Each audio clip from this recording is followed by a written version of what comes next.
Aujourd'hui, on se retrouve pour une vidéo sur la Fondation SCP. Donc, je vous invite vraiment à vous renseigner sur internet ou à regarder des vidéos YouTube sur la Fondation SCP si vous ne savez pas ce que c'est. Mais si vous avez la flemme, je vais un petit peu vous résumer ce que c'est. Donc, la Fondation SCP est une fondation qui est présente sur absolument tous les continents. Et leur but est de protéger les civils des endroits ou des objets dits paranormaux.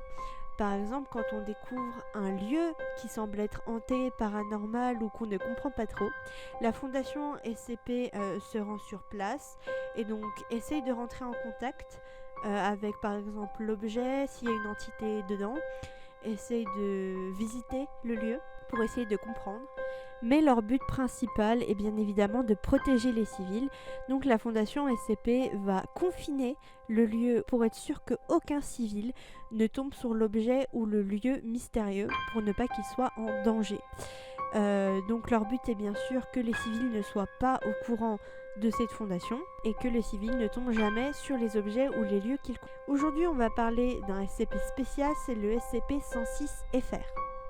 Donc je vais vous le décrire. Le SCP-106-FR est composé de deux parties. SCP-106-01, c'est une porte où il est inscrit « N'ouvrez pas cette porte ». SCP-106-02, qui est une entité consciente située dans la salle derrière la porte. SCP-106-01, donc la salle en elle-même avec la porte, ne peut pas être détruite. Peu importe les moyens employés, les murs non plus ne peuvent pas être détruits. La condition nécessaire pour ouvrir SCP-106-01 sont inconnues à ce jour, mais semblent n'être réunies que très rarement. Malgré tout, une fois la porte ouverte, il y a plusieurs schémas de situation possibles. Soit le sujet qui a ouvert la porte se fait aspirer à l'intérieur de la salle par une multitude de bras humains en décomposition, qui serait apparemment SCP-106-02, avant que la porte ne se referme violemment. Soit la porte va s'ouvrir sur une salle totalement sombre où vit SCP-106-02. Il sera alors possible de discuter avec l'entité, voire de pénétrer dans la salle et d'en ressortir sans que la porte ne se referme. L'apparence de SCP-106-02 reste encore aujourd'hui un mystère, notamment à cause de l'obscurité totale qui règne dans la pièce. On a pu observer, comme je l'ai dit plus haut, des bras humains en décomposition. Est-ce que SCP-106-02 peut les faire apparaître ou est-ce que c'est SCP-106-02 ? On ne sait pas. Cependant, suite à diverses discussions, il semble que SCP-106-02 ne soit pas de nature totalement hostile et que les attaques qu'il a pu mener face au personnel ouvrant la porte à de nombreuses reprises n'aient été que des réflexes pour se défendre. SCP-106-02 semble posséder un esprit semblable à un enfant de 12 ans et éprouve une peur de décevoir son père. Parallèlement, l'entité semble omnipotente sur son territoire. Maintenant, je vais vous parler des procédures de confinement spéciales.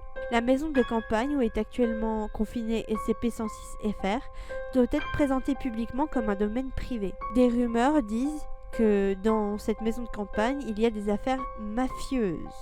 Comme ça, la population locale est dissuadée et ne s'approche pas de cette maison. Des membres de la fondation doivent être en contact régulier avec la police française pour être sûr que les rumeurs ne mèneront pas à des perquisitions malvenues. SCP-106-01 ne doit être ouverte sans l'accord de personnel de niveau 4 en charge du confinement de l'étude de l'entité. En cas de rupture de confinement, le personnel en charge de l'installation devra déclencher la tête nucléaire située dans la cave de la maison. Quoi qu'il puisse arriver, SCP-106-02 doit continuer à croire que son père est toujours en vie. Il est interdit de tenter de pénétrer dans la salle qui renferme SCP-106-02.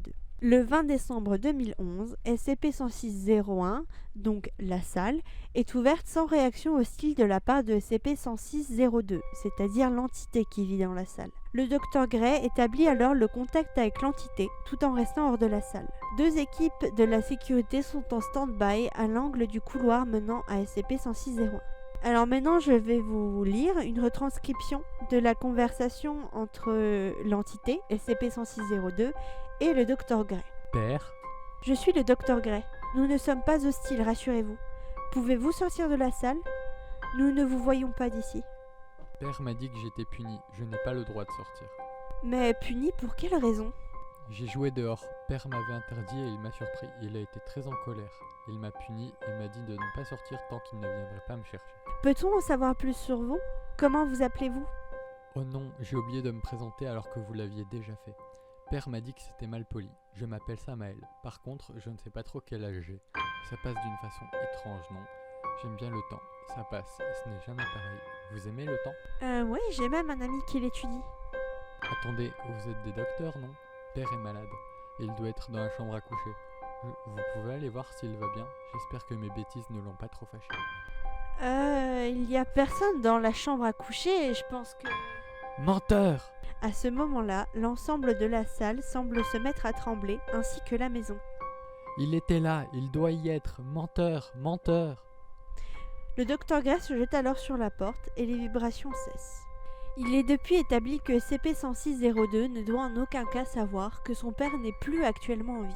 SCP-106-FR a été récupéré le 21 octobre 2010 suite à la disparition apparente de Nissem, un gourou d'une secte locale très active. La police française a inspecté sa maison lorsqu'ils tombèrent sur son corps, une balle dans la tête. Alors qu'ils cherchaient des indices et des témoins dans la maison, ils ouvrirent SCP-106-01. Un des policiers pénétra dans la salle quand SCP-106-02 l'attaqua. Le collègue du premier policier, témoin de la scène, a juste eu le temps de refermer la porte avant que les bras contrôlés par SCP-106-02 ne l'atteignent. La fondation fut immédiatement mise au courant et sécurisa la zone, ainsi que le corps de Nissem. L'enquête a conclu un suicide par arme à feu. Lors des recherches avancées sur la secte de Nissem, il fut avéré que celle-ci, ainsi que la quasi-totalité de ses membres, avaient subitement disparu.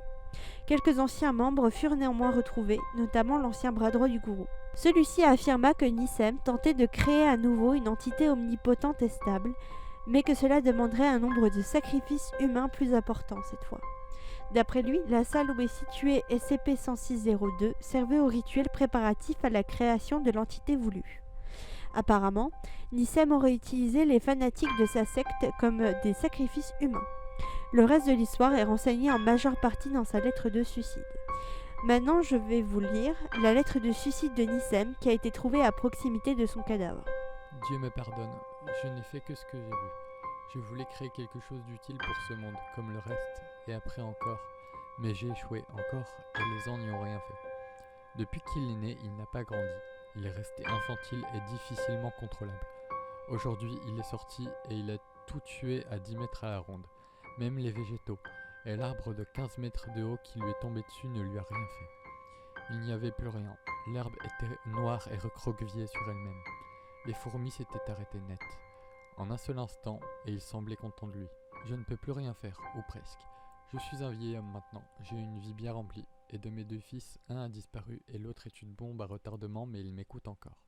Je lui ai crié dessus en espérant ne pas être victime de l'une de ses crises de rage, et lui ai ordonné de rester dans sa chambre. Il aurait pu être notre Dieu, notre sauveur, mais il ne sera que notre perte. J'espère qu'il suivra mon ordre à la lettre le plus longtemps possible, qu'il restera dans sa chambre aussi longtemps que je ne viendrai pas le chercher. Je ne peux imaginer ce qu'il se passerait s'il rencontrait 113B. Je suis désolé mon fils, pardonne-moi de te décevoir, de te mentir à toi aussi. Puissiez-vous réussir à le garder dans cette maudite salle. Je t'aime Samael. Il n'y a aucune trace d'identité correspondante dans les bases de données dont la Fondation dispose. Voilà, c'est tout pour cette vidéo. J'espère vraiment qu'elle vous a plu. Je sais que les vidéos SCP sont assez populaires sur YouTube. J'essaie de trouver un SCP pas très connu. N'hésitez pas à me dire si vous connaissiez ce SCP, à rajouter des informations et à me dire si vous voulez que je vous fasse une autre vidéo sur un autre SCP. En tout cas, je vous souhaite à tous une bonne fin de journée et on se retrouve samedi prochain pour une nouvelle vidéo. Salut!